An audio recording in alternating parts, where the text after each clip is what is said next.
Hi, I'm Eric Carey. I'm the Executive Director of the Bahamas National Trust.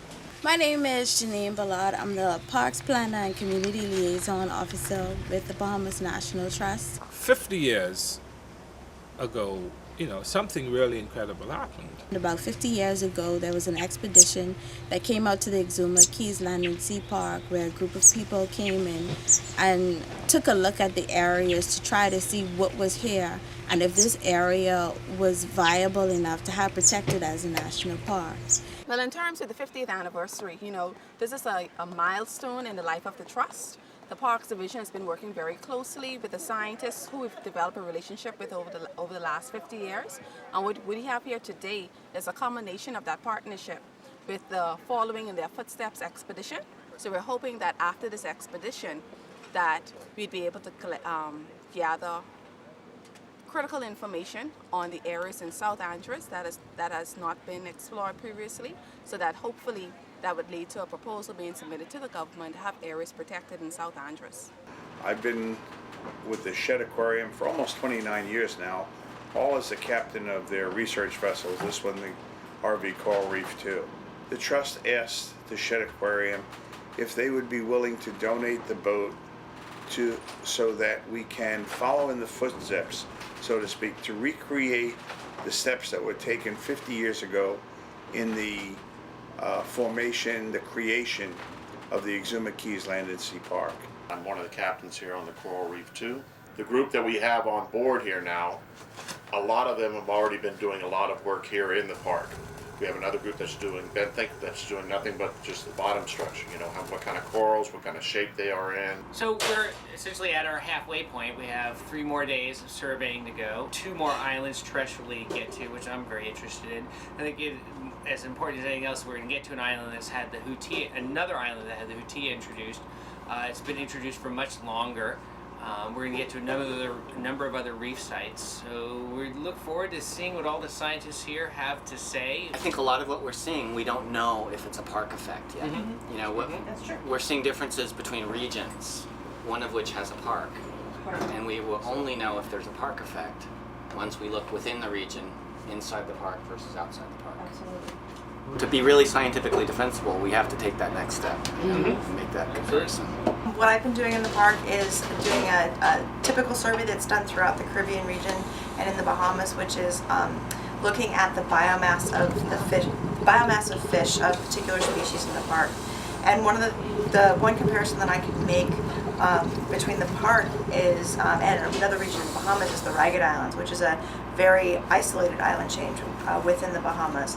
One of the neat things that we've noticed in the park is that the biomass actually appears to be much higher than in that relatively remote chain.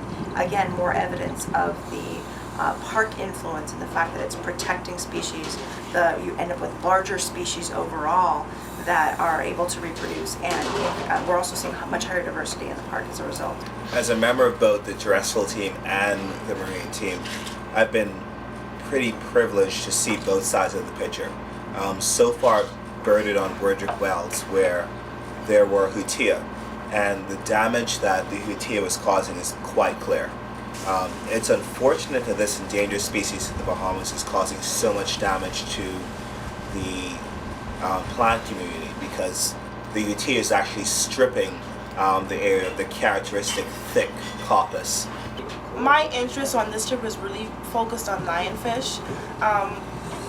I wouldn't say I was disappointed. I was actually happy to see, like Everton said, that the number of lionfish within the park is very low compared to the other reefs that we frequent in New Providence. Today we came to this island, which is Hawksbill Key in the Exumas. It turns out that some birds started chirping, and I followed it in, and it was a Kirtland's warbler. And the Kirtland's warbler is very, very rare. This is really big news in the birding world. Vegetation here is just in great condition. We're looking at a situation where pretty much what we see here today is what they saw 50 years ago. And the benefit of that is, or the reason that occurs, is because this got set aside as a park 50 years ago, that it didn't have development come in. After we leave the Exumas, we're going to head over to southwest Andros and southeast Andros and look at areas where roads are starting to get pushed into, and there's a desire by locals to not have this happen, because they realize, okay, some of these places are still in really good condition, and if we let development come in because there's no park status, in 50 years it won't be there for them.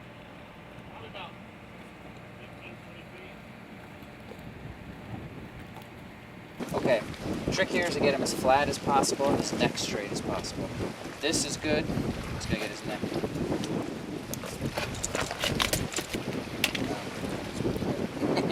Basically, this is the hopefully the end product. I'm hoping that a national park comes out of it specifically to protect the Andros iguana. Yeah, my role in the expedition was as a marine ecologist primarily and a marine conservation scientist. I was looking at coral communities and the bottom communities more generally, the algae, the sponges, the gorgonians, the hard corals. We had a great trip through the Exumas and through Andros. We got a chance to sample some of the natural wonders that the Bahamas has to offer. And we also got a chance to take a quick look at how the park in the Exumas is doing, what some of the lessons are from that park that might be applied to other places. My role here for the South Andros portion of the REA is to work with the marine team. We collected essentially data on coral, the coral health and diversity, as well as fish health and diversity. We also documented lionfish sightings and did collections where possible. And we're hoping at the Nature Conservancy that we can use the baseline data that's collected in South Andros to assist us in filling in the gaps in terms of ecological data that we have for the area. Currently, we are seeking to build the scientific knowledge to have the movement to expand the Andros parks. I think the most astounding thing that people would notice is the number of fish and the large size of the fish, which of course having the no fishing and the protection of the areas is a big deal. And just the size of the groupers, seeing the sharks, even the size of the snappers and grunts and other fishes and parrotfish is something you typically would not see on a reef outside of the park. Looking at these sites, the diving sites, the terrestrial habitats, and comparing them to the sites that I've seen in New Providence or other islands, it's a lot different. There's a lot more activity, a lot more life diversity. Some organisms that I haven't seen anywhere else I got to see here, and some that I've seen everywhere but super small, now I'm seeing them in really large sizes. I'm envious of the people on the original expedition. I mean, I can only imagine what they saw.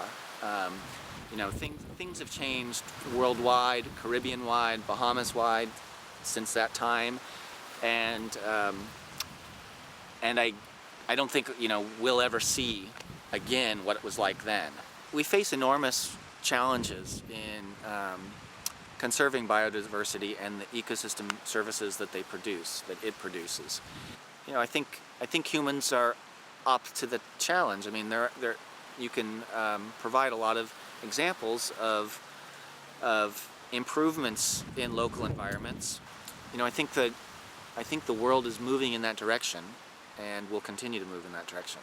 To our partners, the Nature Conservancy and the Department of Marine Resources and the Ministry of the Environment, who either provided staff and resources and permitting, we really appreciate it, and we really thank everybody, because it was a team effort that brought this together, and without everybody working together, it wouldn't have happened. So thank you, everybody.